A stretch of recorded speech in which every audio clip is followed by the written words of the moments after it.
I think the trigger. Let's go a little bit further back. I think the trigger was my first major trip was China. In fact, my first trip was Johannesburg, but that's still in South Africa. So if you look at my first major gig outside, I think China triggered it. I think the travel to China and then exploring Southeast Asia when I was in China, I think that started triggering my mind into looking at opportunities outside the conventional, you'll spend 30 years in one company type of approach, and you'll be in one country for the rest of your life. I mean, my curiosity always was, I think, a great driver into this, and also exploring different opportunities.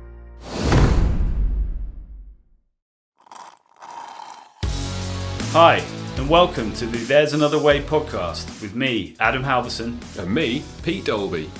And you've come to the place where each episode will be shining a light on authentic people who have chosen an alternative path to their new normal to find another way. Hi there, hope you're having a positive week so far. Ready for a dose of adventure and inspiration? Well, you're in the right place. This week, we're sitting down with the unstoppable Rob Ipenburg, a true maverick who's created a life on his own terms. From the early days of tinkering in his Cape Town garage and exploring his artistic side, Rob's journey has been anything but ordinary. He's trailblazed his way through careers in engineering, IT networking, launched a restaurant chain, opened a bike shop, and even joined a biker crew. Rob's fearless spirit and can-do attitude have taken him all over the world, gathering invaluable lessons that he's here to share with us today. This episode is packed with positivity, bold moves, and the adventurous outlook that's led Rob on the ride of a lifetime. So if you're looking for proof that there's always another way, you won't want to miss this conversation. Let's dive in. There's another way.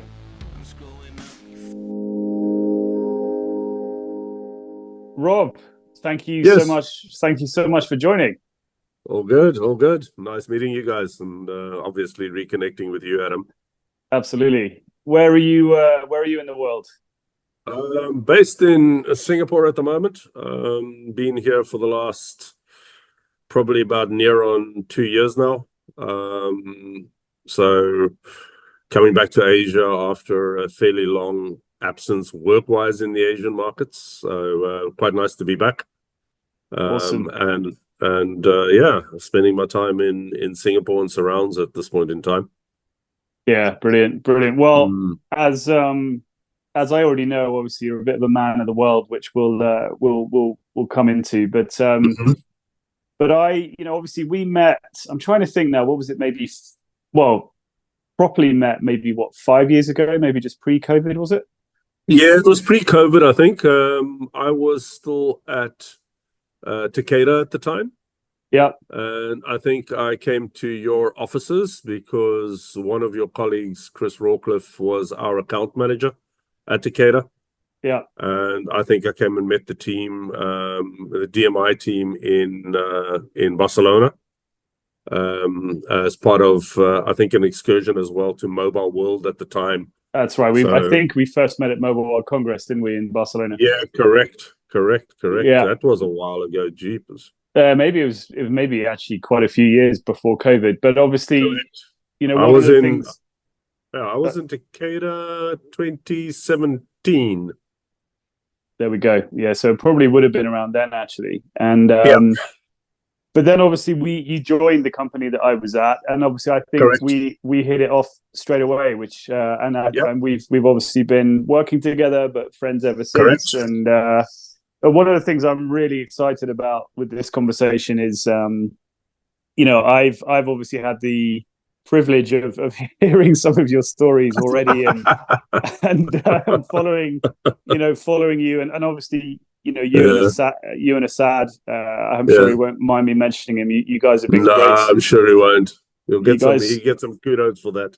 Absolutely, yeah. Well, you guys have been great support to me since I started my business, New Form, and But I think like I said, one of the things I'm really excited about with this conversation is knowing you now, obviously outside of a work capacity as well, and hearing some of those stories. So So with that said, and I'm actually fascinated to hear this because obviously, again, we've known each other some time now, but I Yeah. don't know all of your backstory. So if it's all right, if we can kind of take it back to the beginning, and where was life growing up, and take it from there. Yeah, absolutely. No, all good. Well, let's start. Grew up in Cape Town, South Africa. Dutch parents who immigrated to South Africa after the war. Did my schooling in South Africa, complete schooling, so in an Afrikaans school. Because obviously the language at home was Dutch. So I grew up in a Dutch household, went to an Afrikaans school, and had English mates. So it was pretty dynamic as a youngster growing up, especially in that time as well. So after school, completed schooling. I did my art degree. So I was involved in art from an early days as well in high school. That's our high school in South Africa. That's pre-university exemption, so to say. So I took it as a topic in high school, and in that period of time, I got credits you get credits for what you do in those periods. So you don't take, for example, geography, or you don't take any of the other subjects. But you have to attend art college after school. So all of our extra classes or classes were extramural, so after school. After that, I applied for a position at Ogilvy Mather, Wrightford, Searle, Tripp and Macon as a junior commercial artist at the time in the agency business. Sorry, just to jump in. I had no Yeah. idea. I had no idea on that front. So what was it that what got you into art? Was it a family thing, or was it just something you were interested in, or? Well, look, my mom was a designer, so she was a fashion designer. My dad was an engineer, and somewhere down the line, something probably rubbed off onto me. I've loved art from an early stage. I think as an only child, which I was at the time, obviously, I've also,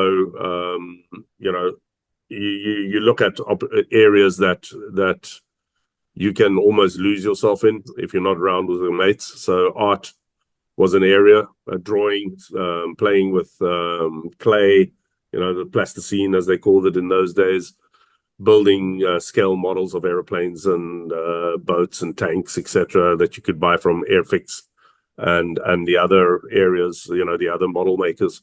So that was most of my formative years. So I think art was a natural progression, and obviously I desperately wanted to get out of geography lessons. So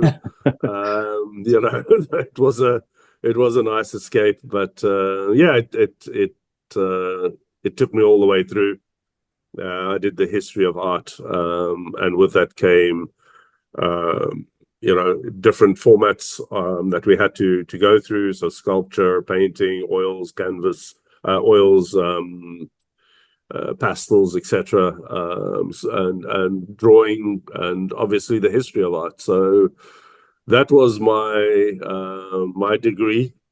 And then, as I said, I went to, I looked for a position at the time, and Ogilvy, they were called Ogilvy Mather, Wrightford, Searle, Tripp and Macon.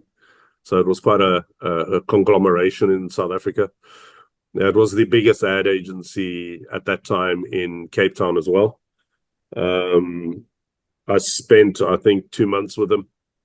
And then I saw an ad offered by Olivetti saying, "Hey, we're looking for a junior engineer." And when I looked at the salary, it was twice of what I was earning as a artist, or a junior artist or junior creative at an agency. I applied for it, went and did the aptitude test, and got the job. And so they say the rest is history. Art took a back, took a sabbatical, and I started focusing on, let's call it, engineering.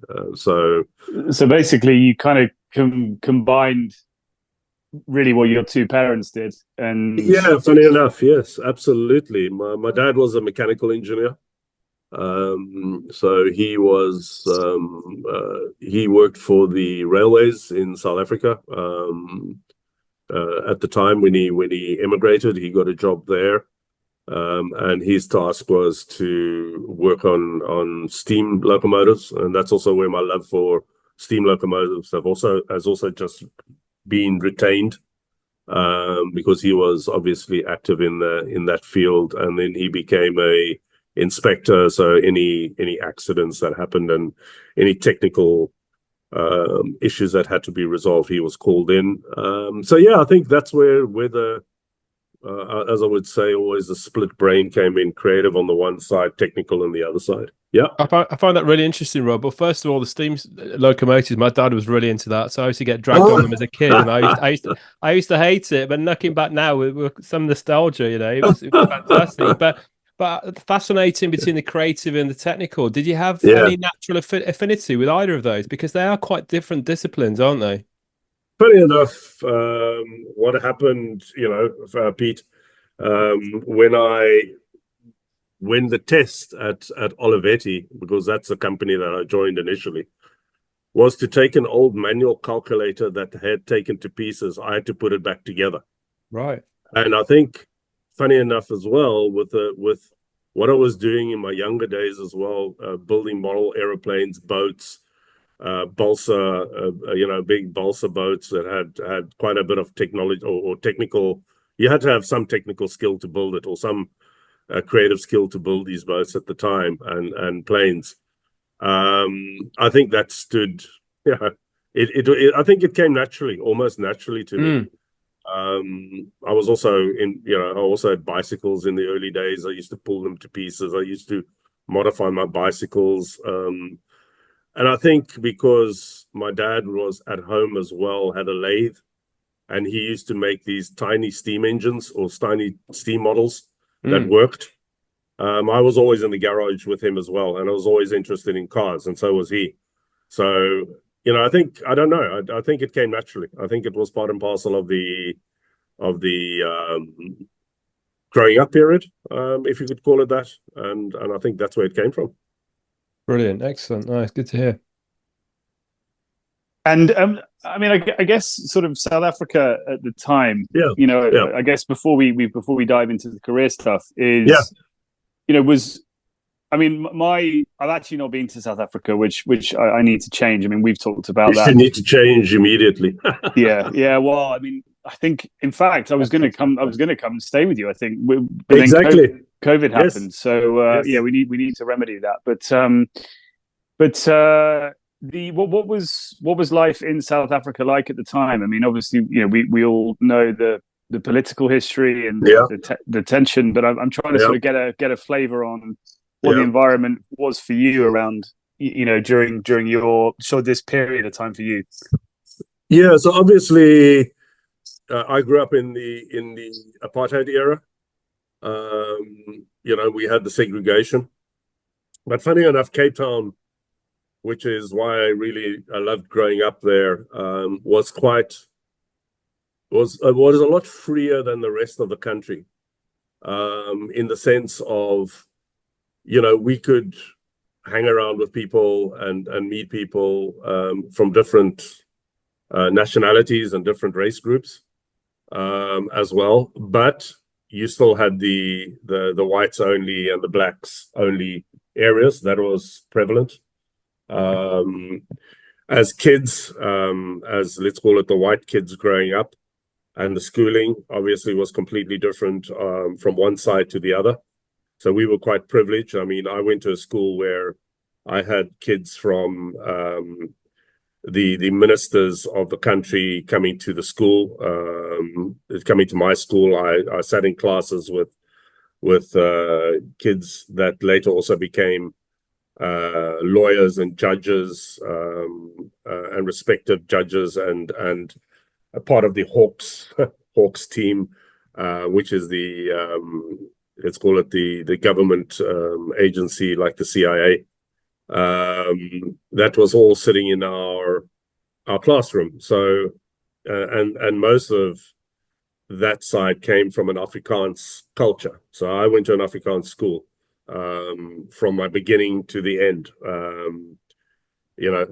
So you did feel it. You did feel the tensions. We stayed in an area that was very close to what we call the areas where the blacks were housed at the time.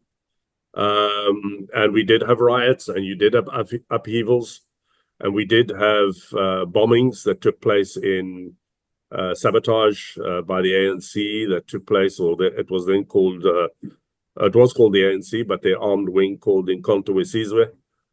So they were part and parcel of everyday life, in that sense. I mean, there was a great pub in an area called Observatory that got bombed. A lot of people lost their lives there. So I mean, you were living with it, but it was the law was another thing at that time in South Africa. The law was absolutely prevalent. It stomped on people quite hard, if you not on us, but on obviously the opposite race.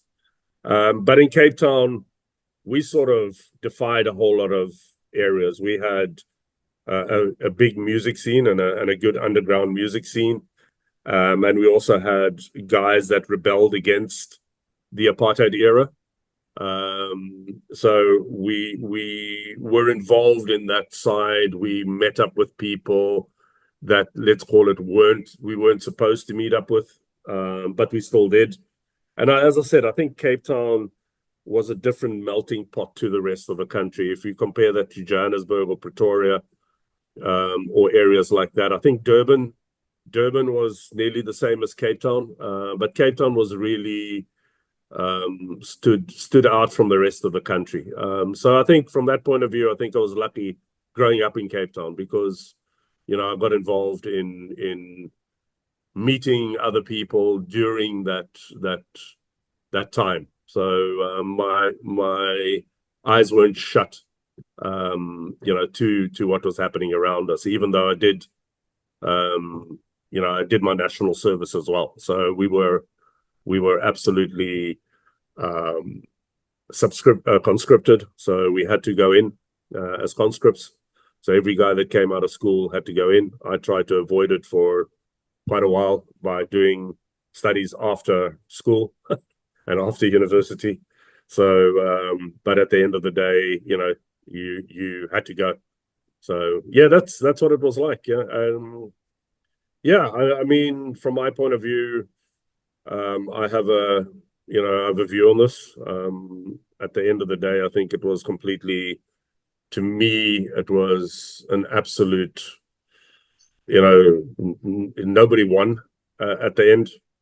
And I hope now, obviously, since everything has changed, I mean, we went a lot to the reverse role was happening in South Africa for a long time until recently. I think with the last elections, the good thing is we now have a different government, and I hope that there will be more unity at this point in time. And I understand the reverse apartheid as well. I understand that, but there's also a time frame whereby you've actually got to move on, and that's my thought, my personal thoughts. I'm not speaking for the rest of the country, and I think that's just happened in the last election.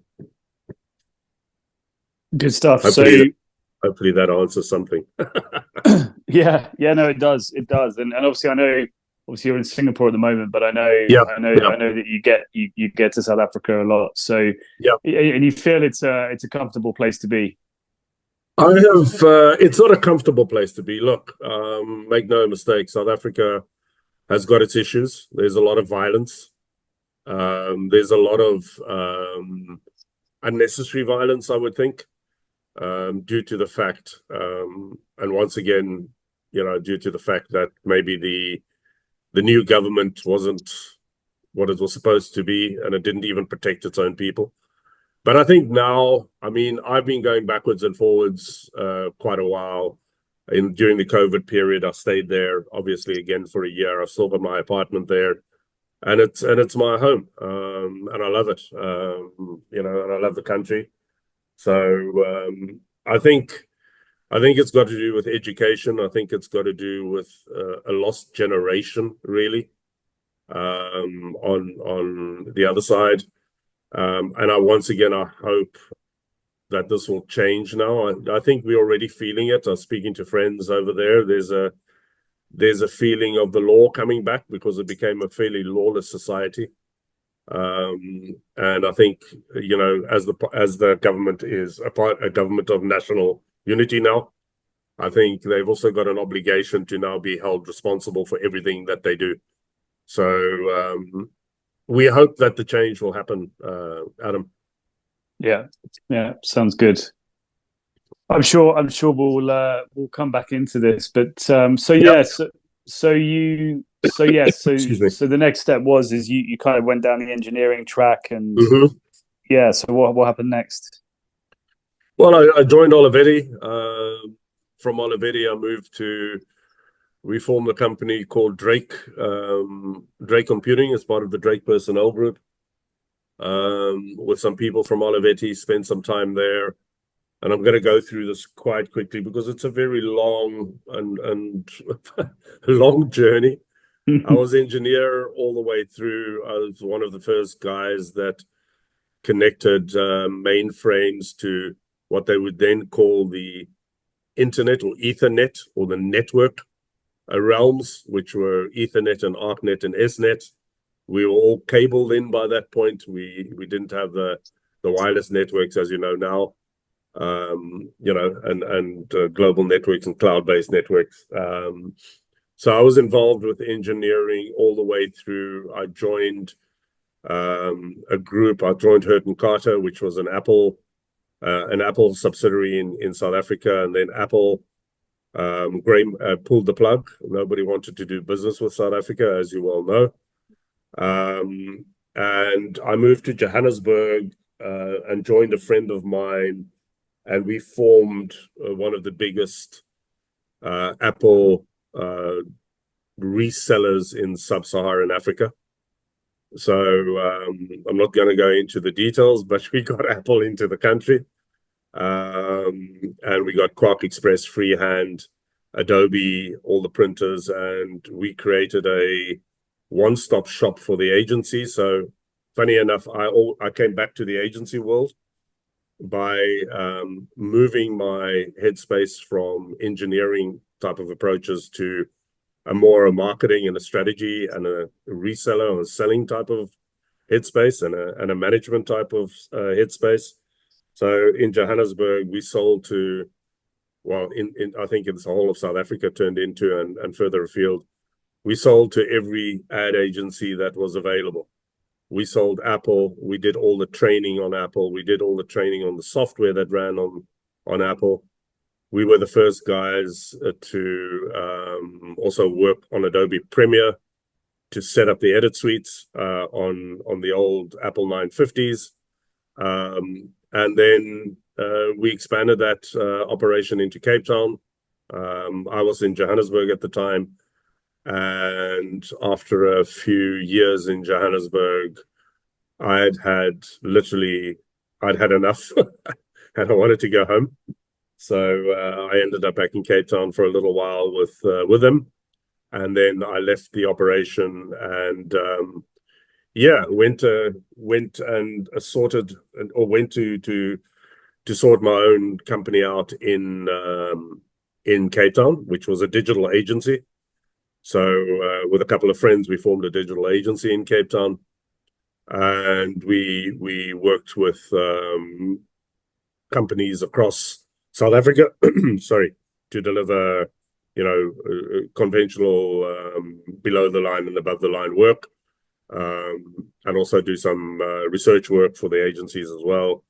And then, after that little episode, I went back into classic delivery work, obviously in between that, I had a few freelancing stints because I thought I'd become a freelancer, and gave me more experience, more exposure to different opportunities. So that's where it sort of started going to at that point. I don't know if you want to dive even further into that. I mean, I just have this really interesting story for me. Yeah. I know it's easy when you kind of giving a summary. You know you Yeah, say about you exactly. changing it quite, but I mean presumably it was. I mean, how difficult were these decisions that you made? Because obviously you're changing what you're focusing on from more engineering to more management and marketing. Was that something you were excited about? Did you have to think long and hard about making those decisions, or did you just kind of think, no, I'm ready to go, and off you went? I think, Pete, it's a natural progression. I mean, at the Okay. end of the day, I didn't see my life in engineering only. I didn't see that. I think from a point of view, if you want a global perspective on business, especially what I was doing at the time and where we were going at the time, I think opportunities come your way, and a lot of people just think that is what I'm going to do for the rest of my life. I don't think that way. I see it as how can engineering help me sell a product Mm. or project.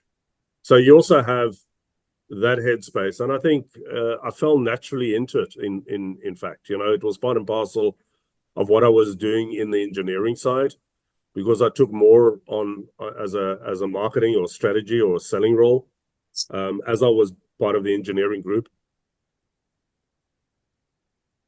It's a I hope that really answers the question. Yeah, no, it does. Well, I just find it fascinating though, Rob, because Yeah, like you say, some people kind of pigeonhole themselves, but especially if they're yeah, young, and I've got teenagers that are starting to think about, how they're going to fit into the world and what career path yeah, they're going to go down, and yeah. it's a really difficult decision to make. But actually, from what you're saying, is you don't have to commit to anything for the rest of your life. You've got to get all Correct. the experience. And actually, if you can get into a business where you try some accounting, you try some sales, you try engineering, you find you'll naturally find your path. But actually, at the same time, the experience gives you a more rounded set of experience that will then stand you in good stead moving forward anyway. I fully agree with you. I mean, I think people, and you've got that experience here in Singapore. I see it a lot. In Singapore, there's a pretty hard and regime of education, and people or the parents expect their kids to either be engineers, doctors, bankers. You have these pigeonholes, and from a let's call it how can I put this nicely, a free thinking type of approach. You don't see that here in that sense, and the education system is hard. I mean, it's a points-based system as well to get into the universities here, and I believe that you need to be able to me, and maybe that's where I was lucky growing up. My parents never said you need to be this or that. Never. All they wanted for me was, are you happy? Are you doing what you want to do? I mean, as a kid, of 16, I mean, I was grilling in a steakhouse. I was waitering. I was selling tires in a where people come and buy new tires for their cars. I was selling lights for housing for projects for when people were building housing. I mean, I did a multitude of things to you know to make money, so to say. My parents weren't super wealthy. I mean, the pocket money, if I wanted something, I had to try and get it myself, in that sense. And I took on any job that would allow me to earn money. And in that headspace as well, I think it allowed me to become more freer thinking, because I thought, hey, if I can grill hamburger patties, why can't I sell car tires? If I can sell car tires, why can't I sell lighting for housing? If I can sell lighting for housing, mind you, I was also a relief bottle store manager. I could do I can do that as well. So I think that sort of primed me as well, in that sense. So yeah, I think kids, from my headspace, should be allowed to be a lot freer in what they do. Let's put it that way. It's a great message, and I think the fact, because we've chatted to a few people on the podcast, and some people's parents kind of, I guess there's an expectation that they're going to go down a particular path, and they go down that path and realize it's not for them. So I think the fact that your parents were focusing on being happy and finding something that you really wanted to do that resonated, I think it's a great message. But I guess also with the variety of work that you were doing at the time, you were building up a network as well, and you said these opportunities came your way, but I guess part of that was building this network and experiencing these different experiences that almost kind of put these things in your path that wouldn't have done so had you boxed yourself into a particular career. I fully agree. I mean, I think it serves me well now, just jumping ahead to where I am at the moment. I think I'm also still building networks. I mean, arriving in Singapore, the first thing I did was created my network here and connected. So I think, once again, what I did 20 years ago or 30 years ago is still relevant now. It is still relevant. And I mean, I still don't pigeonhole myself. I look at opportunities. If you and Adam will attest to this. I mean, I've done a multitude of things that I've dived into without having any experience in the area as well.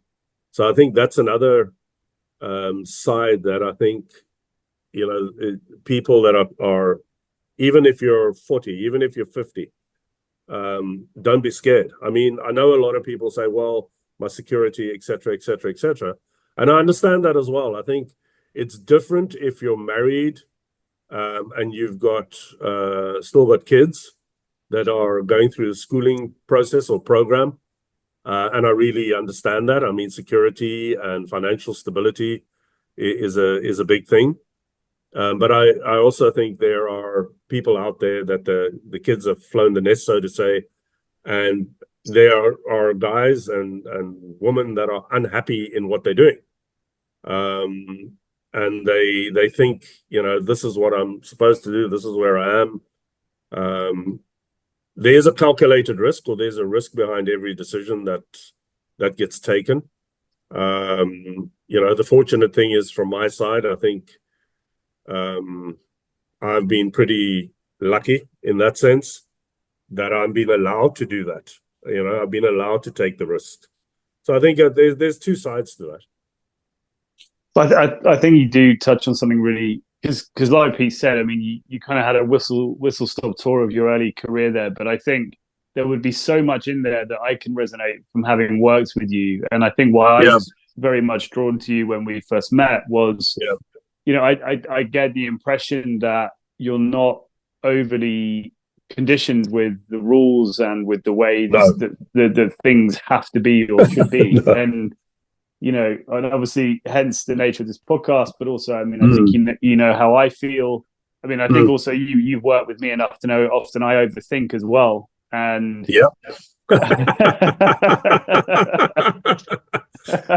I do, Adam. Yes, I do. And but I think, obviously, what it sounds like is that actually not in a negative way, but it sounds like in your sort of, I guess, where are we in the 90s, sort of primarily here. You were, in your time in South Africa, it was actually quite opportunistic. You were following opportunities, following new trends, and adapting as you went through that. Yeah, no, I mean, that was the nice thing about, obviously, that time as well, because things were changing. I mean, let's call it the computer era was dawning at that point. I mean, I was part of a company in South Africa that formed like the first internet portal, a company called MWeb, that was owned by Naspers. And as you might or might not know, Naspers at the time was probably one of the biggest newspaper groups, biggest media groups in Southern Africa. So I joined them as well, gave me the huge opportunity to be part of that start, or not the start, but the early days of the internet and creating internet portals, so to say, which were never around especially in South Africa. It also gave me the opportunity. Naspers gave me the opportunity to also start traveling. So they were the booster to me to get going to China. So when they were in the acquisition to buy shares into Tencent, and I was asked to move to Beijing at the time. That was 98, 99, with a team to go to China. So yeah, I think the opportunities were there, and I was ready to explore these opportunities as well. And I think that's the other side, where I come from. I'm a little bit more of a risk taker than Adam. But there's two sides of it. There's another side where, Adam, like you, I mean, you have to also have. That's why I think we also work well together, or have worked well together, or still work well together. Is there's a balance, as well. There's the other side that you need to also listen to. You can't just go gung ho all the time. In that sense, like Assad to me is more of a realistic individual. So that's also the counterbalance in the partnership, in the company as well. Yeah, it makes sense, and yeah, we'll get onto that as Absolutely. the current agency. But no, I mean, I agree with you. I mean, I think one of the things, obviously, you were very much around when I started Newform, and I had to lean on you a lot because for me it was all, which is exciting. It's all very new, but obviously very quickly the reality comes in that you got to make it work. And but now 4 years in, I wish I had done it 10 years earlier, and got my mindset out of the the traditional path, and it's all so safe to be in a career, so safe to be in a company all your life, which we all know that's not true. But I think certainly even just with your geographical footprint, it demonstrates that whether or not you call it risk or not, I don't know, but it's I think certainly certainly what I can see from your path is it's certainly been, let's say, varied, and I'm sure there's been risk along the way. So I'm trying to think. So let's say so you kind of got into I guess this is the dawning of the sort of digital era, right? I guess is where we're up to. And so it sounds like you kind of went from more of a hardware and networking world into, I guess, sort of more of the ad agency stroke digital agency world around sort of, I guess, early 2000s. Is that about right? Yeah, well, 99. If you look at what 99 was MWeb at the time in South Africa, and moving to the acquisition, or a shareholding, not an acquisition, a shareholding taken into one of the biggest, let's call it, social media platforms, as we would call it now in China, called Tencent. And Tencent is also now, if you look them up, I mean, it's one of the biggest multi-dimensional IT/agencies in the world, based out. It was Chinese, obviously, owned and led, still is. And it offered me the position to go to Beijing, and it offered me the opportunity to explore a completely different mindset. But yes, it was the digital age. I was also part and parcel of the 2000 bust, so to say, when, let's call it, the valuations of companies, especially on the IT market, was collapsing due to everything was paper-based value at the time. So I was involved in that. I was asked to come back to South Africa and join MWeb again, because we'd done the acquisition. I'd been there for 2 years nearly, and I decided not to do that. So I decided to split away from from MWeb, and explored a little bit more of the Asian markets. I spent a little bit more time in Asia, traveled out to Hong Kong, Thailand, bought a house in Phuket, roamed the Southeast Asian area for a while, and then headed back home. And then arrived home and was asked to join a company called Global Healthcare Exchange, and then flew out to Belgium and spent time at Global Healthcare Exchange setting up under the auspices of 11 equity members, one of them, the controlling member being Johnson & Johnson. You had Baxter in there, GE Medical, Siemens Health, and a couple of others. We set up to create a platform that allowed hospitals or trusts, like you have in the UK, for example, to trade with their suppliers, and the suppliers being the likes of Baxter, Abbott, and the rest, to trade online, not drugs, obviously, but allowed them to trade stents, beds, linens, medical equipment, etc., online. So we were involved in taking all these paper-based transactions that always happen, and we brought that onto a platform. So I spent a fairly long time in the UK. So I worked with the NHS quite closely, and I worked with the Plymouth Trust and a couple of other trusts. And I worked with BT Integra and the teams out there to create a secure block. So we were able to trade with the trusts in the UK and the suppliers on a worldwide basis. So spent some time in Belgium. I've just got to try and track where I was going after that. Well, I guess just yeah. to put a pin in that. So I guess what you're talking about here is the early days, really the early days of digital transformation in healthcare, basically. Yep. Yeah, exactly. It was the start, I would say. And I think at that time, J&J saw that coming. So we worked very closely with J&J on all of this. As I said, the equity teams were usually all the suppliers. So that was the start of the digital footprint in healthcare or life sciences or pharma.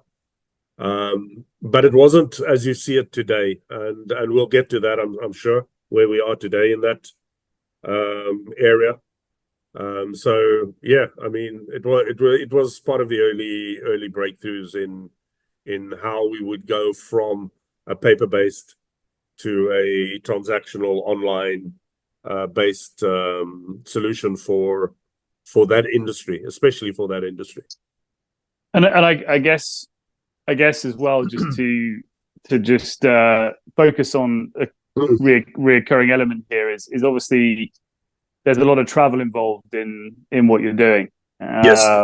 And so, I mean, already you mentioned Asia. You bought a house in Thailand. Yeah. But then you were in the UK, Belgium. I mean, I'm guessing, because obviously I'm guessing with your parents, obviously coming from Holland and over to South Africa. You know, do you think that's where the travel component? Because I mean, ever since I've known you, I mean, I don't think you've been in one place for more than 6 months, maybe.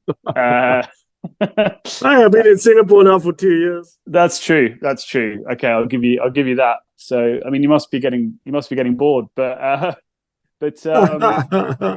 yeah, I mean, do you? It's because obviously one of the things which I've always struck about you is, and slightly away from the career side, is what you seem to manage to do is to build a life in parallel to the work side, where you really make the most of your surrounding and environment. And, you know, obviously I know you've got a place in Bali as well. And, you know, I know you like to surf.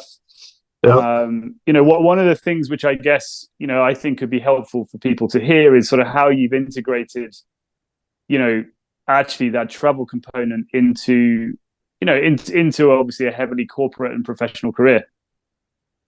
Yeah, I think Adam, I think from that perspective, obviously, how can I put this nicely? I think from my point of view, that's what I wanted to do, and that's my, I started looking.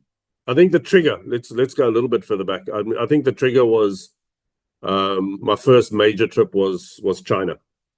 In fact, my first trip was Johannesburg, but that's still in South Africa. So if you look at my first major gig outside, I think China triggered it. I think the travel to China and then exploring Southeast Asia when I was in China, I think that started triggering my mind into looking at opportunities outside the conventional, you'll spend 30 years in one company type of approach, and you'll be in one country for the rest of your life. I mean, my curiosity always was, I think, a great driver into this, and also exploring different opportunities. I mean, I think that's where it came from. But my mom used to travel a lot as well for her work. I mean, she used to travel a lot to Hong Kong and Europe. As I said, she was a designer, a clothing designer. And obviously it's for materials and for content and to go to the fashion shows of those days. So my mom traveled a lot. And maybe that was part and parcel of the curiosity, because she, in the early days as well, she used to come back with stories and, about travel and pictures, etc., etc. And I think that could have been also part of the travel bug, if you want to call it that way. I did, however, and we might explore that a bit later, get sick and tired of that. At one point, we'll get to that as well. And what changed that to come back to travel again. It's really interesting, Rob. Just hearing how influential your parents were on your kind of travel bug. We had a lady on a few episodes back whose parents hadn't traveled too much, and maybe they were tied down with they were rural Australia, so they didn't travel an awful lot. But what they did do at the dinner table, it was a really important time for them and their family. They would kind of shine a light on stories and I guess positive stories from around the world, and just dropping little nuggets of which made them curious. And then all of her and her siblings ended up going off and exploring the world. And now set it she was an amazing lady. She set up a charity to help feed homeless kids in the Philippines. So it's really interesting how influential parents are, and the fact that your mum used to come back with stories from her travels as well. It's really interesting. Absolutely. I mean, I think I was lucky. I was, in that sense, Peter, I was super lucky with the parents that I had. I mean, sometimes if they were still alive today, they'd probably say I was a handful when I was in my teens. But if in hindsight now, if you look back at it, I think if they would be alive now, there would be amazing stories to share now, even, to what I was doing now. If you could reverse all of this back and you could have another conversation with your parents now, I think, it would be it would be an interesting conversation to have. Let's put it that way. Yeah, it really would. And I feel for you on that front as well. And it would be. It's interesting when you look back, isn't it? And the kind of key turning points in your life or decisions that you make that kind of you look back on and think, actually, if I hadn't done that, I wouldn't be here now. And exactly. Yeah. But just being a handful, I think most of us are a handful at that age as well, Rob, aren't they? But yeah, you do look back and think, what was I doing? But yeah. We had fun. No, it's brilliant. And no, but I mean, I think because it sounds to me as well, that you've left, like, each place you've been to, you've kind of thought, okay, I want to make this a little bit more permanent, as in you sort of, because I know you've picked up different properties in different areas, and I guess different places have left a real mark on you. And I mean, I think I'm exactly the same. I mean, people tell you, everywhere I go, I'm always looking in estate agents' windows, because every place I go, I want to be based there. Maybe you can see yourself living there. Yeah, exactly. I've got a photo album of ads in a different country, looking in the window of an estate agent. But I do think that's one of the best things I think about IT, and actually certainly, the company we both worked at together in DMI, that was really where I got my first, well, maybe not my first, but my most consistent sort of exposure to where work can take you around the world. And I mean, I guess maybe before we go further into your career, I mean, I think, because you've touched on it a couple of times, I think you said, you'd had enough of Joburg. I think you've already you've already kind of referred to the fact that at some point the travel got a little bit much. Yep. So I mean, I guess what do you, because obviously I know that I'm not sure if I'm doing it in the right order here, but I obviously I know that your career took quite a drastic pivot at one point. Yeah. So I don't know if that ties in with where we're up to, but it's coming. There's one area that's coming that way. Yes, close. Yeah, and I mean, I know obviously, I mean, my own experience, travel can also burn you out, right? That's the negative side of it. So, but anyway, before we get into that, so where were we up to? So I think we were up to Belgium, UK, NHS. So where did we go from there? Where we went from there is came back to Cape Town, set up my own consultancy because I looked at a gap in the market, and that gap was, at that point in time, the convention business. And we had just built the brand new convention center in Cape Town. There was another one under construction in Durban, and there was another one being built in Johannesburg. I looked into that, via a reference from a friend of mine. And he said, take a trip to the Netherlands and go and have a look at the RAI in Amsterdam and have a look at that software that's running there. And a piece of software that was running there was an integrated piece of software that allowed from booking halls to running cafes to paying the bills to et cetera, to everything basically that a convention center needed in a package. So I had a look at it in Amsterdam, found the supplier who was based in Darmstadt in Germany. Yeah, well, P and I know Darmstadt pretty well. I was there in a couple of weeks ago. The most exciting city in the world, not.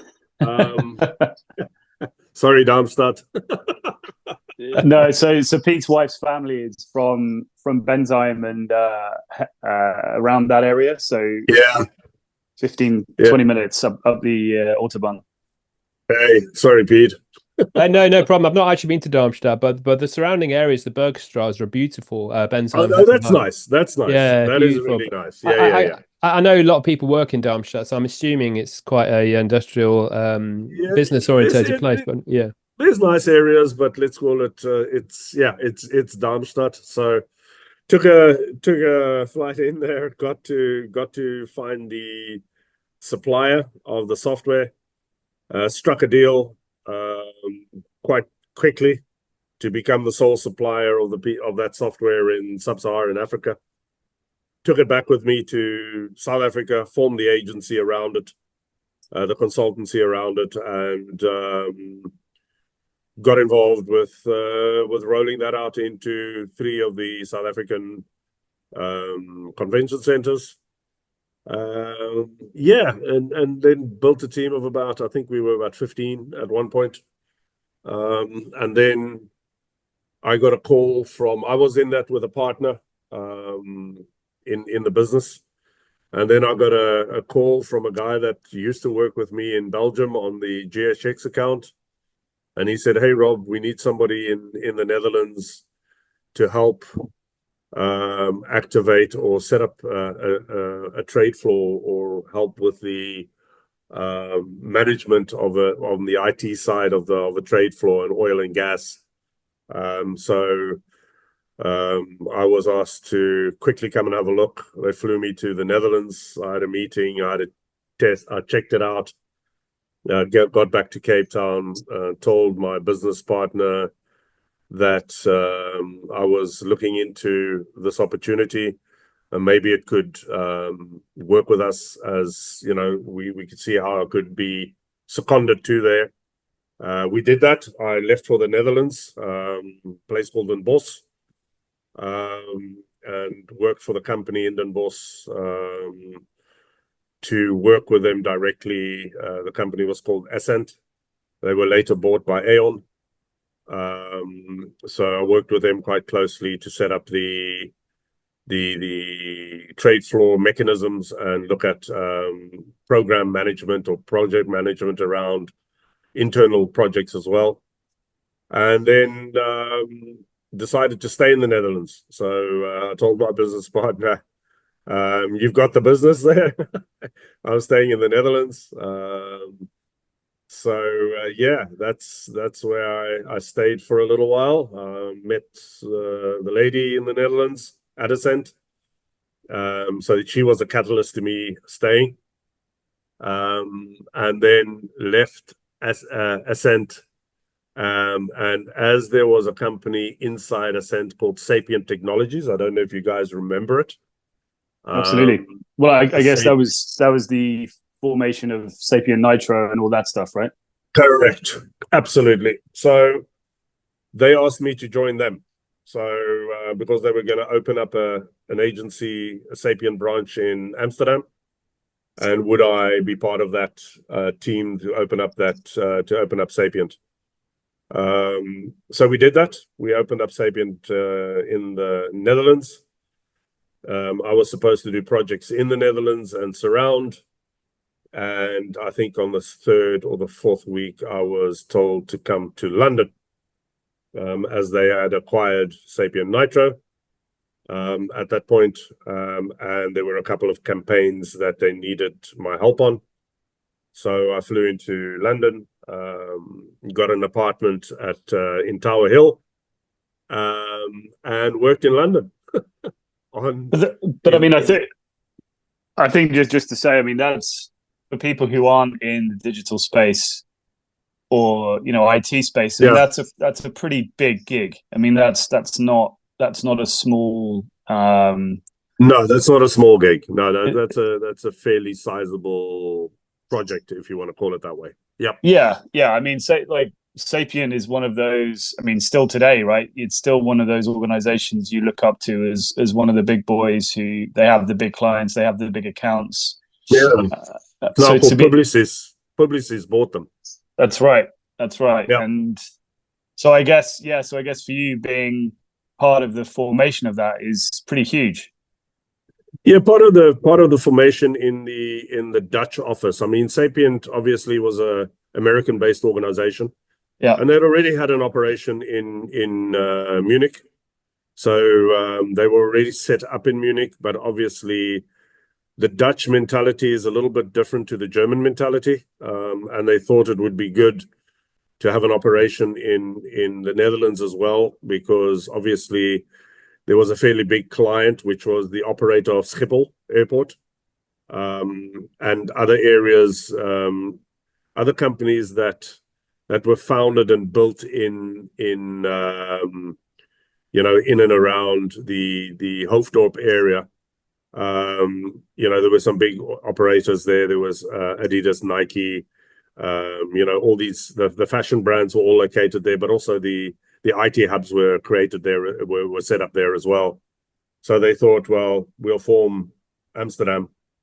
But as I said, I didn't spend much time there, as they shipped me out immediately to Liverpool Street, to the offices in Liverpool Street to work on, funny enough, a Dutch campaign, but based out in London with Unilever. So I worked on those accounts for a little while, and also a couple of other areas with Sapient. So my main account area was working with Unilever, the group. Spent some time in London with Sapient. And what type of work, when you say that you were kind of heavily involved in the account, and obviously I worked with Unilever as well, and obviously an absolute juggernaut of a business. But what type of work were you doing? So I was leading some of the brands and the inside Unilever. So working with specific brands inside Unilever to get them, branding, getting them to market, campaigns, apps, across the board, relaunching or rebranding, taking a rebranding of a certain product, and then seeing how that would be launched into the market, and then being part of the team that launches that back into the market from a program side, from a program or project management side as well. So working with the likes of, creatives, Adam, I mean, UX, UI, all of that front end, back end, that whole scenario as well. And then also being the conduit to the likes of the big consultancies based out in India that we use to deliver the work at that time. So that was my role at that point. So I got a little bit tired and jaded of that travel, and my aim was to work obviously in the surrounding areas in Germany. So they saw that, and then they posted me to Düsseldorf. So I spent some time in Düsseldorf with one of the big energy companies there called Aon. So I worked with Aon in Düsseldorf for nearly a year. Did you have a few out beers in Düsseldorf? Yes, of course. and a couple of Carnival Mondays. Yeah, brilliant. We used to have an office in Neuss, which was just down the road from Düsseldorf. So I used to go there a fair bit. But yeah, down by the river, it's nice. The old town. We were near the harbour. Okay, yeah. Very nice. That harbour area of what they call the harbour, actually, in Düsseldorf. Yeah, I spent some time there, and obviously traveled between there and Cologne quite a lot. So because that was also, a going out area. So, yeah, for the Gothic cathedral there as well. You spent a lot of time in lots of different places, Robert. Do you have when you look back, because I don't know about you, but I think when you traveled around, your mind plays tricks on you a little bit. You forget there's some of the crappier bits, and you just remember the glamorous sides of different places you've been to. I remember the crappier bits as well. Oh, right. Is there any of the places that you've been to? Do you have an affinity with any of those places, or do you kind of take each one in its for its own value? Because you spent time in Europe and Singapore and South Africa, obviously, and lots of different places. Where kind of jumps out for you? I think I take everything at face value at the time that I'm there, and I make the most of it, because you have to. It's not always glamorous. It's not always that I want to be there. But it's also, in my head, I always had a task to deliver at certain points in my life. When you come to that, you're still keen to get stuff done and really focus on what you're doing. And then you make the best of it. I mean, it's not that, my life and my home will always be Cape Town. It will always be South Africa. It will always be, if I had to go home, that's where I would call absolute home. It's what it is. If I look at other areas, I mean, multiple areas, I think Beijing was a major experience, or China as a whole, because I traveled a bit around China as well. I mean, if you look at that in the 90s up to the early 2000s when I was there, I used to love it. Met some amazing people there. If I look at Bali prior to now, I think Bali 10 years ago was probably it was a great place to be. As I see Bali now, it's an absolute dump. What is it just ramped up with mass tourism? Because I was there 2001, so it's a long time ago, but beautiful place. It's lost its mojo, if I want to call it. It's lost its soul to mass tourism and mass, let's call it, immigration of how would I put this nicely, the influencer digital nomad market. Right. And I think that's where I look at Bali as not my happy place anymore. It used to be my happy place. Oh, what a shame. I think my happy place now is an island called Siargao in the Philippines. It's an amazing spot. It's Bali 20 years ago. Oh, really?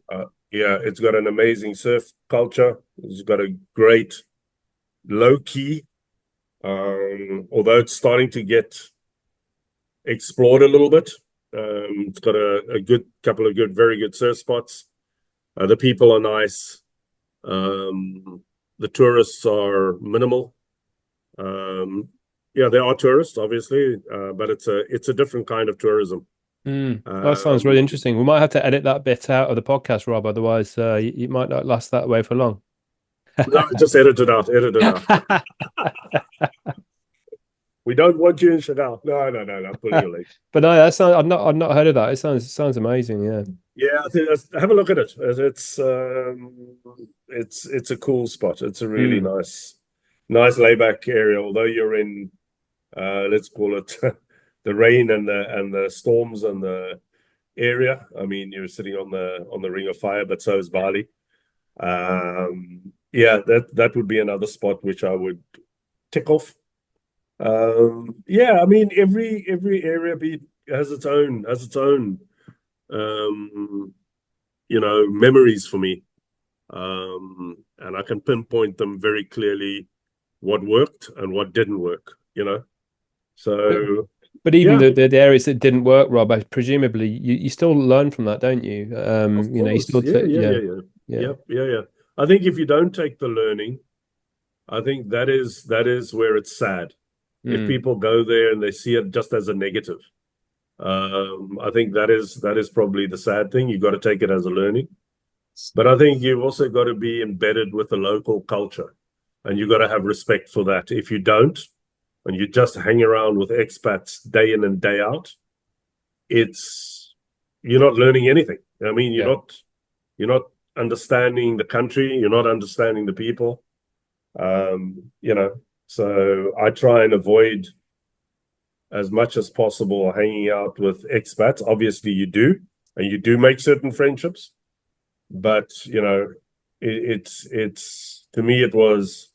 If you look at Beijing, and I'm taking Beijing because that was a real eye-opener in the 90s.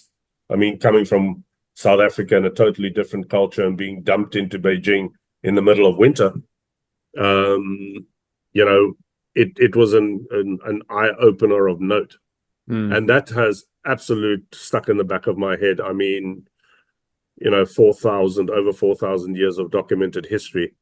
And I've been to the places and you see it with your own two eyes. I mean, yeah, I think if I take the ultimate experience out of it, it would be probably China when I landed there in 98. Wow, brilliant. That's somewhere I'd love to go. I've not been, but it sounds incredible. No, it's changed completely now. So it's completely a different place.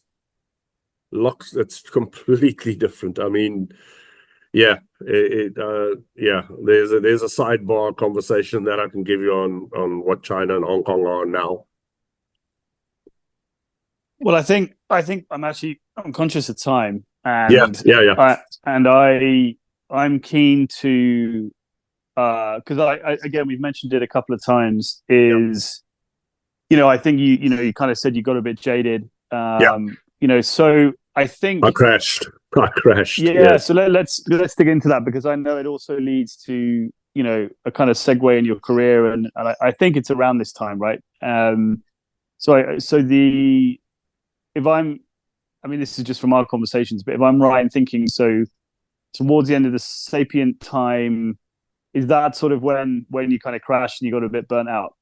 No, well, towards Sapient time, what had actually happened was I'd had enough of traveling at that point, because I was commuting backwards and forwards, and I was living in London, I was living in Amsterdam, and I was pushed in every direction, and I just thought to myself, is this really what I still want to do?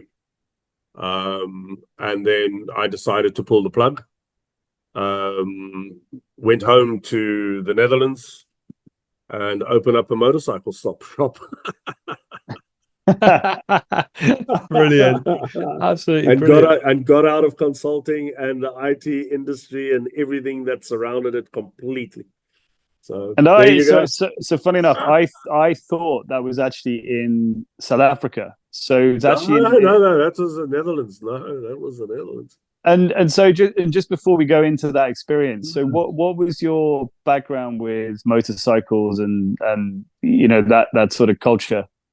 Okay, I was involved in motorcycles in South Africa from the age of probably 14. I got my first, let's call it, bike at the age of 14, 50 cc's at that point, 15. My mom bought it for me without my dad's knowledge, so there was chaos there. So I had a bike, but I couldn't ride it on the road because I didn't have a license. So they said, right, you're going to ride on the track.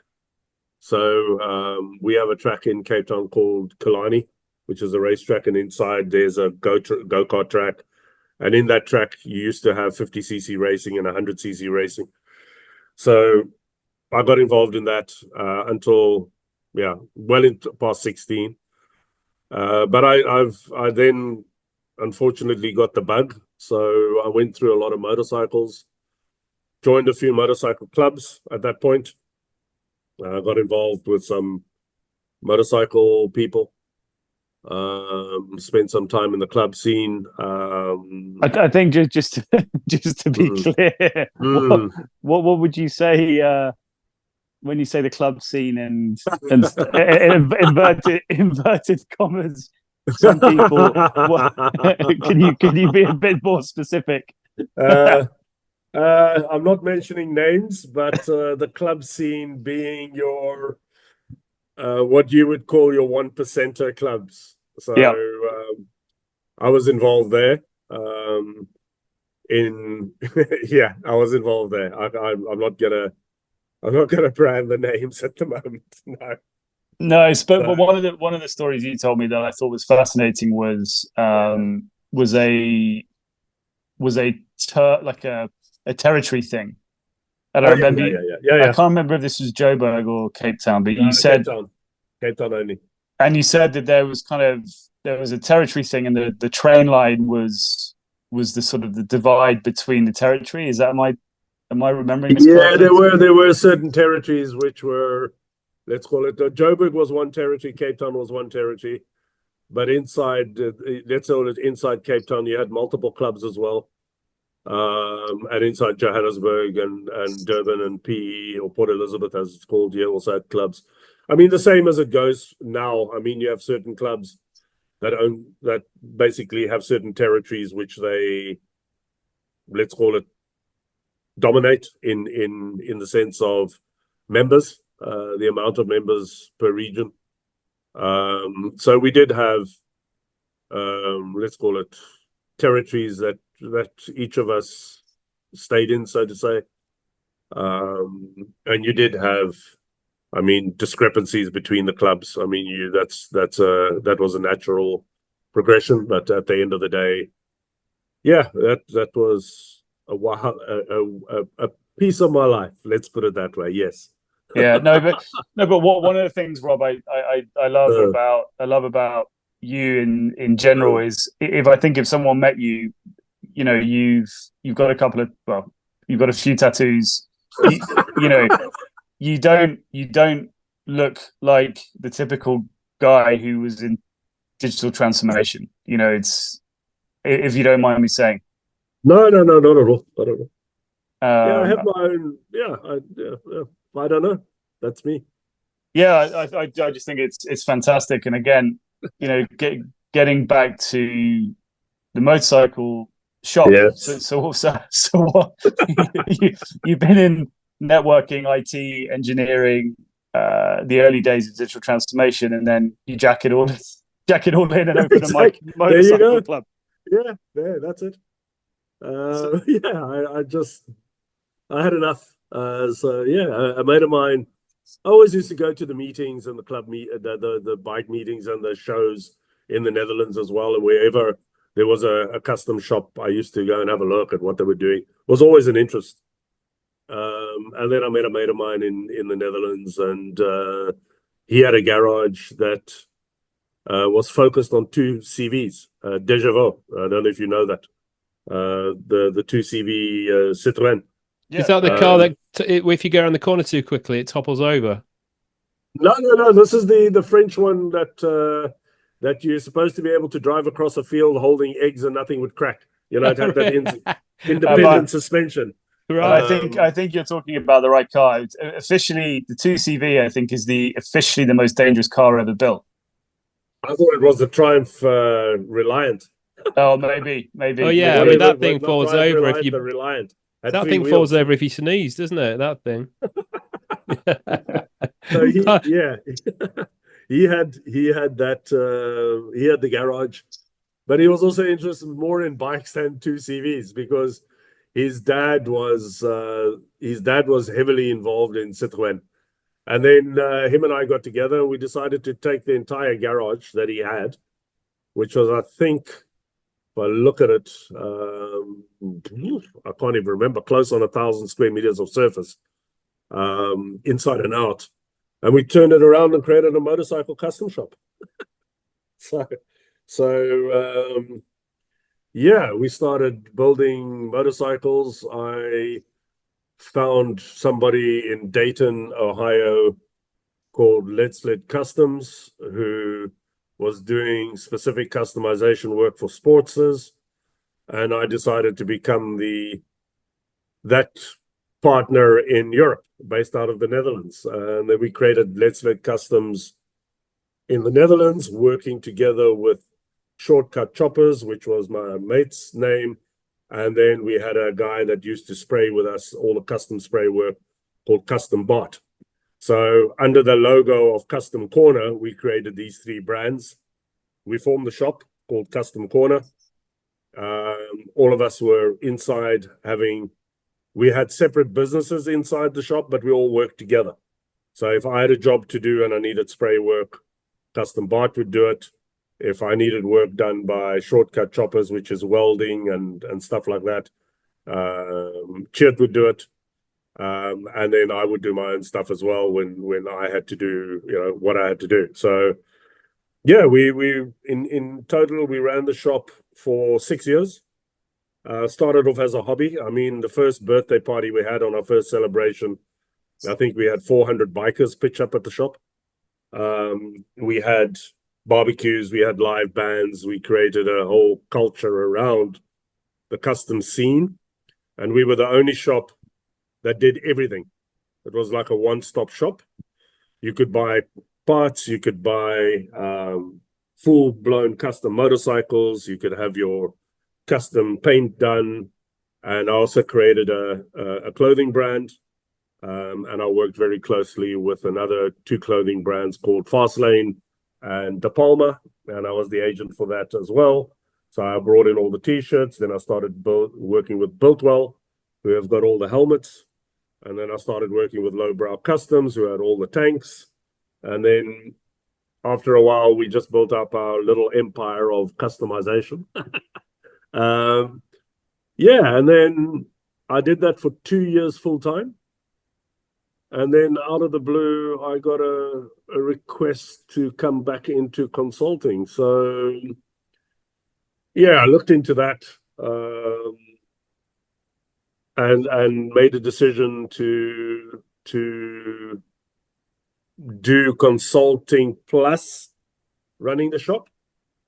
So I only used to pitch up at the shop at on a Saturday or a Friday, Saturday, not during the week anymore. And I left the shop to be run by other people, physically there all the time. So that worked out well. And then I went back into like a freelance gig, and I started freelancing a little bit on some projects. And then I think Adidas came calling.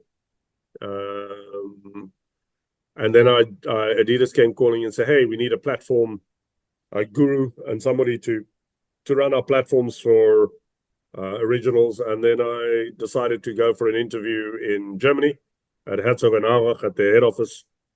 And I got the job and I moved to Germany. I moved to Erlangen. And I started work at Adidas. That's quite a change in direction, isn't it? Again, right? But That's what I'm saying. As you're telling your story, about the bike shop, I'm thinking that's prime for a documentary or a TV series or a TV show. It sounds amazing. Just all these bikers rocking up, drinking beer in the sun and custom Yes, bikes and stuff. yes, I mean, exactly it. but then doing that for 6 years, I love the way you kind of you keep moving on to something different. And Yeah, I was full time for 2, but we ran it for 6. right. And all these changes in your career, Rob, have you ever thought, right, this is it, this is what I was No. destined to do? Or do you No. always you think in a medium term and think, right, I'll do this for a while and then I'm going to try something else? I think, Pete, it's more of an opportunity that I see. I also didn't tell you that I was in the restaurant business. I left that one out. Go on, I'm interested in that one as well. We've got time. With my time in London, just a quick segue. With my time in London, I used to walk around London quite often and look at, let's call it the Asian noodle bars. And I looked at restaurants like similar to Busaba and some other areas in Chinatown that were serving noodles and chicken and rice and that type of thing in takeaways. And I was sitting around with a mate of mine one day in London, in fact, and we said, why don't we just open a restaurant? And we looked at what we were drinking. We had a Heineken beer bottle. We looked at the Red Star, and we created a brand called Simply Asia on a napkin. And we opened Simply Asia in Cape Town for the fun of it, with a Thai partner who was a chef and had one of the best Thai restaurants. And he said, yeah, I mean, let's see what we can do. So we opened up Simply Asia as the first restaurant in Cape Town that sort of focused on quick foods and easy foods, easy Asian. It was supposed to be Asian food, so it was across the region, looking at Singaporean, looking at Thai, looking at Vietnamese, Cambodian, all that. So yeah, and that expanded to 26 in a franchise model. But I was out of there quite soon. But that was another idea that we formulated. Well, absolutely brilliant. I can't work out whether you've had more ideas than anyone else on the planet and just actioned a few of them, or whether you've actioned every single idea you've had, because it certainly sounds like it. Absolutely fantastic message. And that's the unfortunate thing. Sometimes people look at my CV and they go, "What?" Yeah, I mean, it's sometimes it's very difficult. I mean, if you look at the philosophy here, especially in Singapore, and when they look at my CV, they go, "This will never fly here in Singapore," because you cannot do that. You just can't. It's impossible. This is not how we were brought up to do it. So. I look at opportunities. That's basically what I look at, and if I think I can, it's a funny thing. The brain works on a continuous basis, and I look at things, and I think, would that be fun to do, or can I do that? Can I do it better than it is being done, or can I give it a spin, which is completely different to how everybody's thinking that it should be done? So these are the areas which I think trigger me. And then you got the love. I mean, motorcycle is a love of mine. Old cars is a love of mine. So art is also a passion or still a love of mine. So if you get areas that you can utilize that, obviously, you would look at doing that. Early days, I've always thought as a kid would be nice to have I had my own garage. I used my folks' garage as a central meeting point for all the people that had motorcycles to come and listen to music and repair their motorcycles, and just have like a meeting place on my driveway. So I think maybe that was a trigger to open up the bike shop. I don't know, but it was fun doing it. Amazing. And just obviously you've had a variety. Sorry, I'm dominating the questioning here, but you've had a variety of experiences in a glittering career and so many different areas. Glittering.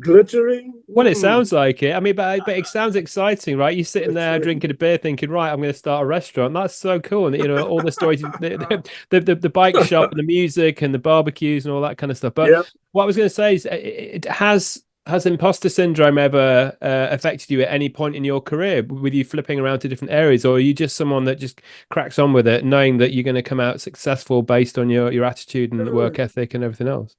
No, I don't feel like an imposter. I also think it's also a good place to learn. I mean, there's still time, and this is what I still say now. I say, I can still learn. I can still learn a lot. I mean, at the end of the day, I don't think there's an imposter system. It's to say, hey, can we do this? Can I learn from you? Can you learn from me? Let's see how we can play this game. Is there an area where you might not think the way I think on your way and what you're doing? So I don't have that feeling at all. I don't have an imposter feeling at all. It doesn't even enter my mind, in the sense that I'm trying something which other people are so masterful at that I don't have a chance in doing it. And that's even more of a challenge to me, by the way. So, if you think you can do everything better, then cool. And Rob, do you think yeah? Do you think with Sorry. the custom motorcycle shop, do you think, obviously I'm guessing there was a little bit of, right, I'm kind of tired of the digital and IT side. Yeah. But do you think, like, because I think a lot of people will go through this process where, I mean, I know a lot of people right now who are like, oh, what else can I do?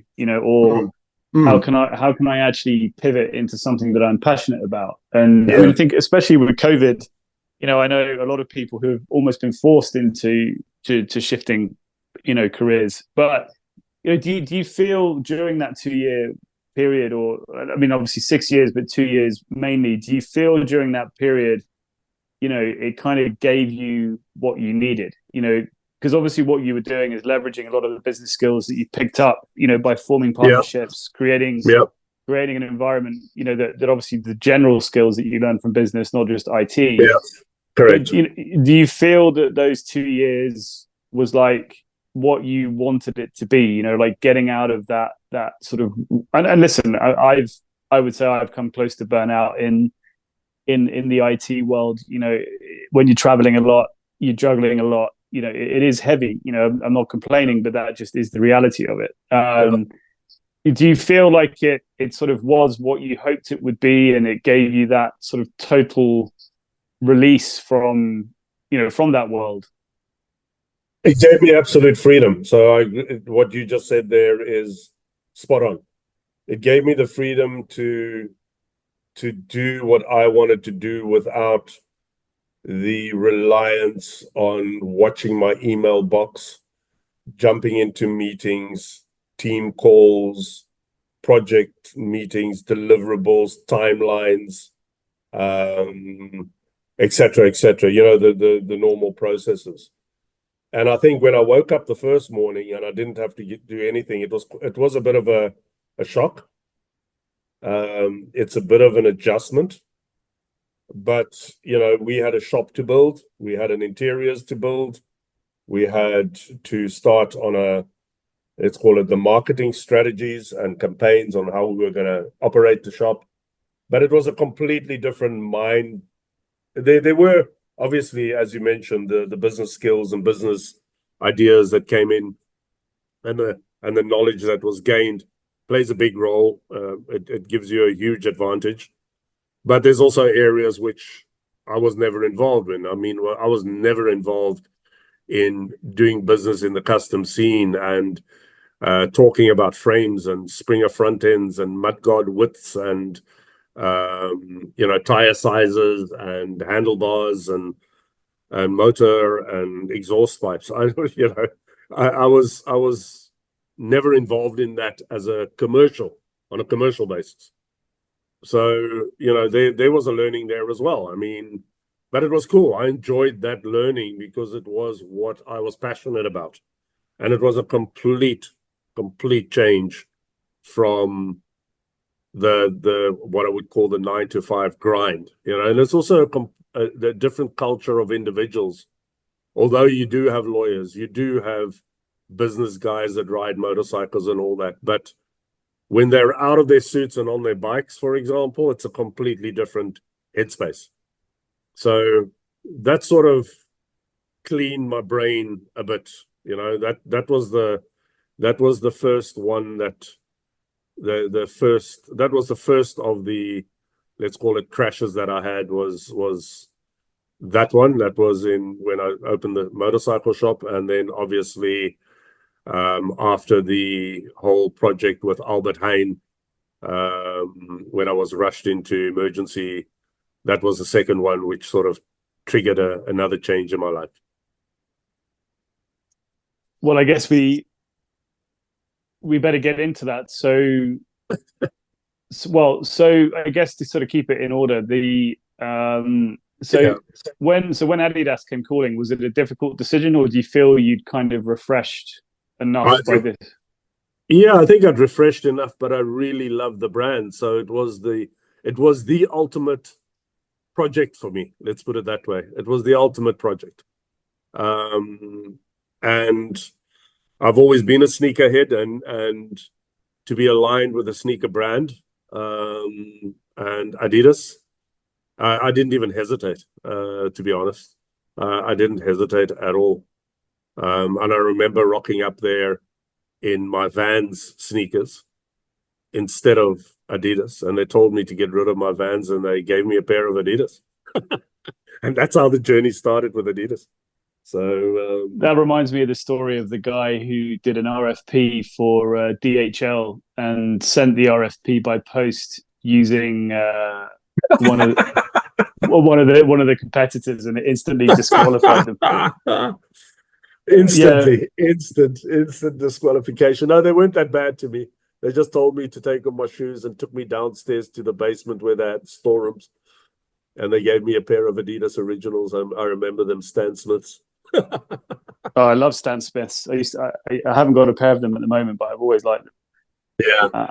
So and then I moved to Germany, and then I spent time at Adidas. I was head of brand or platforms for Originals, and across the Originals brand, and I was also involved with all the launches that took place, all the digital launches that took place on a global basis. So if a launch was done in one country, it had to be done simultaneously in all countries.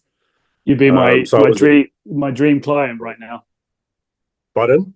You would be my dream client right now if you could just go back into that job. I'd love to go back into that job. Yeah, I should never have left. I would probably still have been there, funnily enough. So how come you left? Well, let's put it this way. After spending time in Herzogenaurach or in Germany, I was asked to work with Adidas on their loyalty campaign and the e-com platform. So I had to come back to Amsterdam. And as you know, or might not know, is that their e-com site sits in Amsterdam. So I spent time in Amsterdam working on their loyalty and brand, or e-com, but together with brands. So working with the likes of Foot Locker, Zalando, and other outlets, areas for the e-com side. And then the SVP of e-com came to me, or he left, and he joined a company called Ahold, which, if you've ever been in the Netherlands, you'll know there's a supermarket chain called Albert Heijn. It's blue brand, and you'll see it everywhere in the airports, everywhere. It's between Albert Heijn and Jumbo are the two biggest brands there. Jumbo is yellow, and you've got the Jumbo Visma, that was called Jumbo Visma, the cycling team. And you also had Albert Heijn. And he left to Albert Heijn. And I got a call from one of his recruiters saying, Rob, Marcus wants to talk to you. I had a chat with him, and he said, would you like to join us? We are going to merge, or we are going to acquire Delhaize. And Delhaize is a big supermarket chain in Belgium. But not only in Belgium. I mean, both Albert Heijn Although they're primarily Dutch and Delhaize is primarily Belgium. Both of them have got extensive footprints in the US and in Europe. And they were doing the acquisition. Ahold is the holding company of Albert Heijn and a couple of other big brands. And he made me an offer to say, would you join us? And I looked at the offer and, I took it as I looked at it as a challenge. So to run the full integration again, because I did, remember I did that. I was part of that team that did the acquisition for Tencent at the time in China, and joined Ahold or Delhaize on the project. But I didn't realize that I stepped into a hectic schedule, and I thought I was up to it.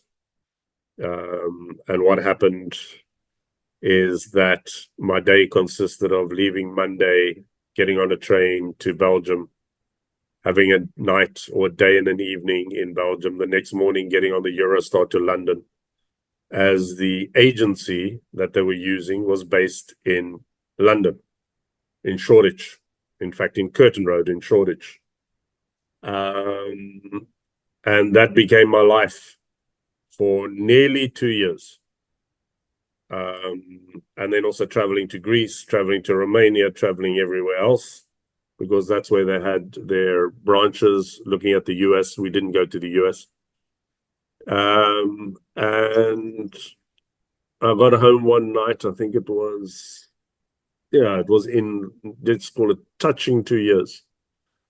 And I got home one night and my lady had gone out with friends, and I was home late, and it was a stressful day and a long travel because all the trains were delayed. So I only stepped into the house at about 10. She left me some dinner. I remember eating dinner, sitting on the couch and watching some TV and falling asleep and waking up with my heart racing to about 150 or 160, almost pounding out of my chest. And I thought, I took it quite casually. It was very funny. Not funny, but quite bizarre how calm I was. And I thought, oh, well, something's happening. So anyway, the stupid things that you do, you start snorting pepper to help you sneeze because you've read somewhere that if the heart gets a shock, it calms itself down, and you sneeze and you cough and you do all types of funny things. And somehow I went up to bed. She was home. I didn't even hear her come in. I got into bed. I don't know how I fell asleep, but I woke up at 6 a.m. and it wasn't any better. And I woke up in a pool of sweat, and I woke her up, and then I got the 7th degree or whatever the degree that you call it. I was just bombarded, and she rushed me to ICU. And as I was lying on the table with all the pads on me, the heart just decided to go back to its normal state. And we did the blood tests and we did all the checks, and nothing was wrong. And my doctor said, your lifestyle needs to stop. Otherwise, this will not just be what she had called it, a heart beat. They call it a deviation. I don't know. There was a term behind it. And she said, you better stop. And then I looked back at my life over those 2 years, and I looked at it and I said, you know what? It was traveling by train, drinking coffee when I arrived, lunch, dinner, drinks, sleep, train, London, coffee, meetings, coffee, drinks or lunch, drinks, dinner, hotel, repeat.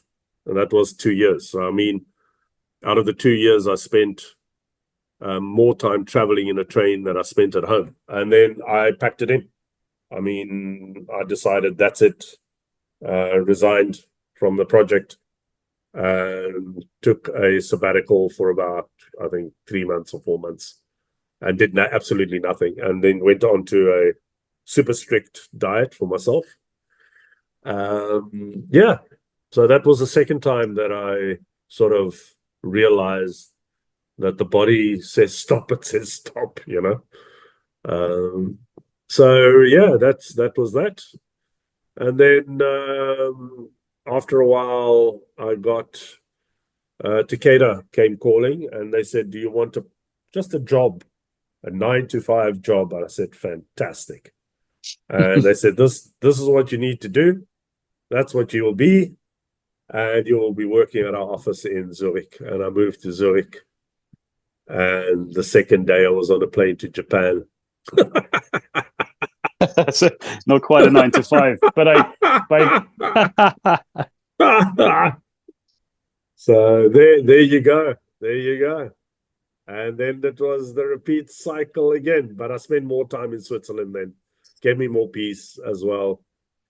Spent some time in Boston and Tokyo, obviously. But, was close to the office, 5 minutes walk. Could go home. Almost a normal life, if you want to put it that way. So, yeah, that's it up till where we now, Takeda. That's it. Yeah, and I guess that's when we met, and exactly. Obviously, Takeda were a big client of the company that I was at, and then that you joined, and like you mentioned, Chris was managing the account. So he had all the fun with you, but obviously we got on a professional sense, but we obviously got connected through that. And absolutely, yeah. I mean, I think obviously, the work that you were doing there was, in essence, it was, I guess, proper, what you'd say, current day digital transformation stuff. And absolutely. Absolutely, mate. On a global basis. Yeah, exactly. And no, I mean, I think, I guess the pace of that, in fairness, whilst it probably was still quite intense, I guess I guess it was probably, like you said, a little bit more just, typical job. And obviously I met you when you were based in Zurich, which I think. Correct. Yes. I got the sense when we met that you were quite level, quite happy there. And obviously we met not that long ago, I think, in Zurich. And it's a nice place, and it's a decent pace, isn't it? It's obviously a lot of business gets done there, but it's not super hectic. Correct. Yeah, it was different. I mean, at that point in time, I spent time obviously mostly in Zurich, which was good. Obviously a little bit of commuting to the Netherlands. I still had my house there. But it was a different pace. It was different, and eating habits changed, lifestyle changed a bit, went back to gym, all of that. So yeah, I enjoyed it actually. But there was quite a heavy pace. I mean, there was quite a bit of work that needed to be done. I think Chris was sometimes put to the cosh as well inside the organization, as from a deliverable point of view. But I mean, at the end of the day, I think when I ended my time at Takeda, and that was due to the fact that there was a restructure inside Takeda, and they'd moved everything, or they wanted to move everything to Boston. And I was, would you move to Boston? And I said, absolutely not. So I also made a stand there, I really made a stand to say, and I don't want to do that. So I do have that capability to say enough's enough, and I'm not going to do that. I think I left in 2019, probably around about August somewhere. And then once again, took a fairly large break and went to Bali. And just surfed and just relaxed and chilled and traveled around Bali, met some cool people. and just had a great time. And then I think Adam, then we had the company that you and I both worked for approached me, and then I think I joined them as COVID hit. In fact, in the month before February, I joined in February in 2020. I remember it clearly. Yeah, no, and I mean, I have to say, I was really pleased when you joined. It was great. You know, I can't remember why we sort of hit it off so much, and why. I guess it was sort of you and New coming in, and I guess we overlapped on different projects and stuff like that. We overlapped, yeah. And I think it's also just because of, I think common, you know, I don't know. Sometimes you just connect, you know, that's it. Absolutely, yeah, no, and I think we definitely did, and yeah, no, and like I said, for me, it was great to have someone like you in the organization, and obviously, I was already planning. I was already sort of planning my way out at this point, and correct. Yeah, and obviously, I'd been there 8 years, so you know, all very positive. But I think, yeah, for me, it was, you know, from obviously going through your story. I mean, I guess now it makes sense why I was so drawn to talking to you and tapping you up and getting your insight onto things, because you know, obviously the experience and the insight that I could gather from it. So I guess it does make sense. But I mean, it was, yeah, I mean, obviously it was September 2020. I think that it was, you know, obviously I was out. So I can't remember how long you were there for, but I was there still for about 3 or 4 months after that, I think. Yeah. I think then I left, and then I formed Speaker, and then I think one of our projects was with you again. Yeah, absolutely. You got very involved with one of my clients, which was fantastic. I remember that clearly, that stressful period over Christmas and New Year. Yeah, I was going to say, we never learn, do we? We never learn, mate. We never learn. We think we're going to take it easy, and then all of a sudden someone comes calling and all freaking hell breaks loose. That was a run. My goodness, I remember that. I was in Cape Town. I was actually in Cape Town when all this was happening, and I remember working. We had to deliver, I think, after Christmas or just before New Year. I don't know what it was. Crazy timelines. Yeah, it was crazy. It was intense. And the deliverable was hectic as well. I mean, an unbelievable timeline on the deliverable.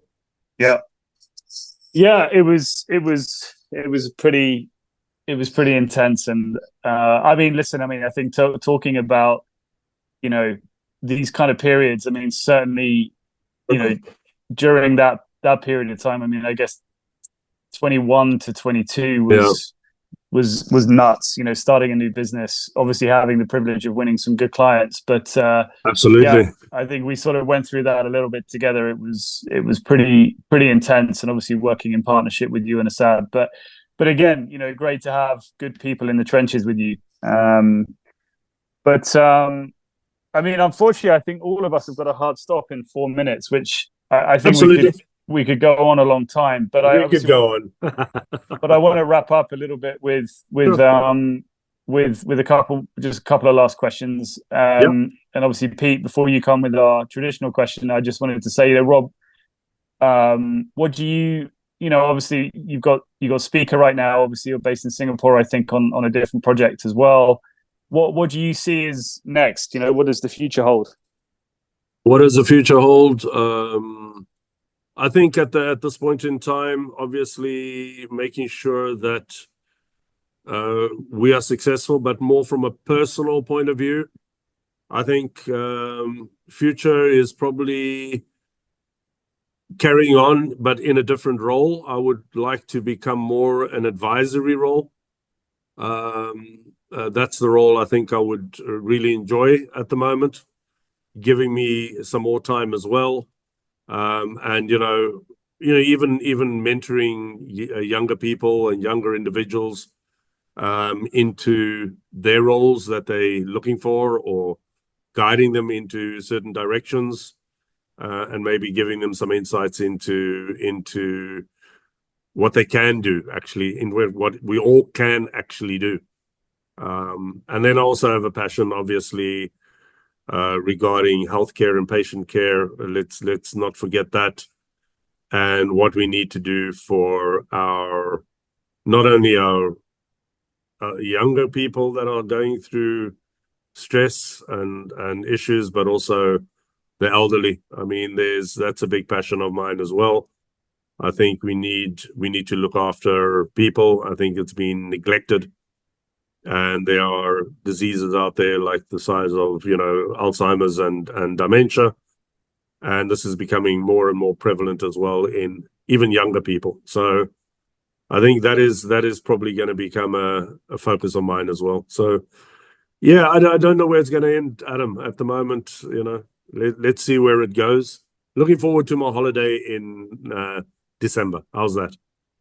No, it's awesome.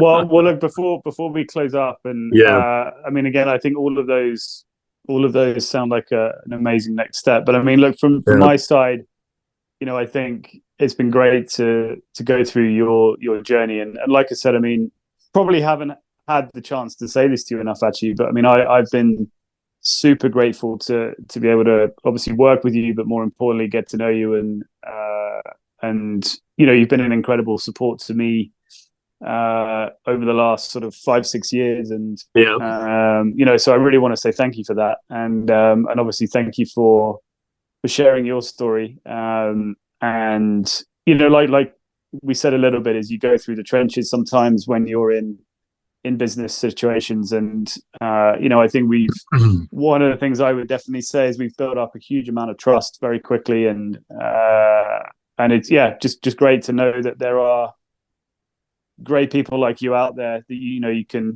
meet coincidentally through work, and then build up fantastic relationships. So again, really appreciative for that. And I think it goes two ways, Adam. So it's also I think when we hit it off, and I'm the same scenario comes for me. I'm super glad that we got the chance to actually work together, and not only that we are actually friends as well. Absolutely. So from that perspective, that I'm always there, and I hope vice versa. So I think mutual respect from my side as well. Absolutely. No, it goes without saying. Well, that I'm always there to support, and it means a lot to know that you are as well. So absolutely, mate. Absolutely. Yeah, from my side, Rob, thanks so much for coming on. I'd heard a lot from Adam about some of your stories, and not heard all of them, but I found them thoroughly enjoyable. Really refreshing. I mean, just magic. I mean, absolutely brilliant. And it's funny when Adam asked you what's next, and you want to kind of go to a mentor role, because about an hour ago I'm thinking, God, if we're going to bottle this stuff and sell it, whatever it is that you have, your attitude, your outlook, I don't know, but if you could bottle that and sell that, you'd be a very rich man, I think. But yeah, I mean, it's been amazing hearing your stories. By the way, the dementia and neurodegenerative diseases stuff really resonates with me. So I wish you lots of luck with that. And if ever you need any help, or I'm more than happy to jump on. But I really enjoyed. I know talking on Zoom's not the same as face to face, but maybe the next time you're in the UK, we can get together and have some dinner or a chat over a beer, because I'd like to hear more of the stories. And it's been great.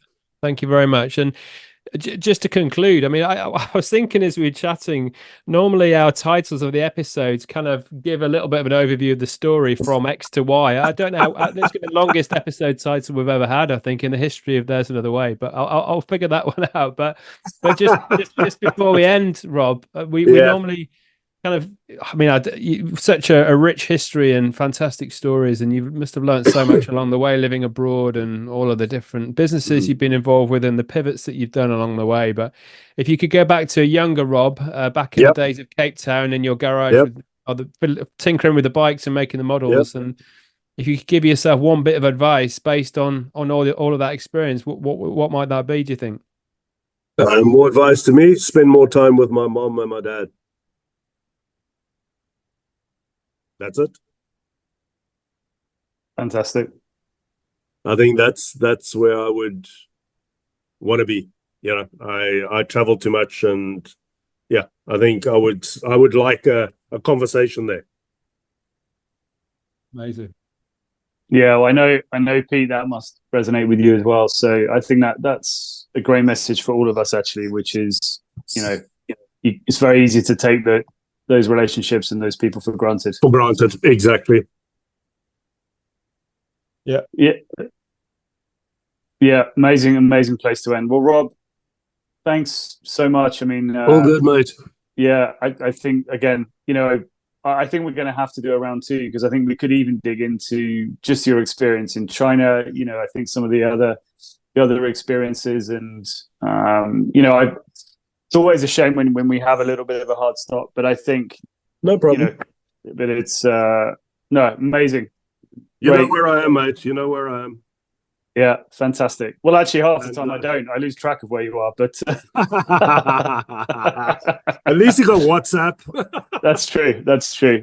Well, listen, I think now my health is hopefully getting a bit better. The aim is still for Daniel and I to get over to Singapore, and yeah, well, it's taken a bit longer than we planned. I know. I'm just glad you're on the mend, mate, and that's the main thing, Yeah, absolutely. Awesome, Rob. Well, enjoy. I guess Friday is probably beer time in Singapore right now. So beer time is there. Oh, magic. Well, enjoy that. Thank you, Pete. Nice meeting you, by the way. You too. Really enjoyed it. I mean that. I really did. Cool. Fantastic. Really great to meet you, Rob. And best of luck with everything, and look forward to meeting you soon. Yeah, I'd like to catch up. Have a great weekend, guys. Thank you very much for bringing me on. Absolutely. Thanks again, Rob. Ciao. Bye-bye. Cheers. Let's never ever go to sleep again. Wait, I think I'm starting to fade again. I don't want the end. Call up your friend, but I ain't got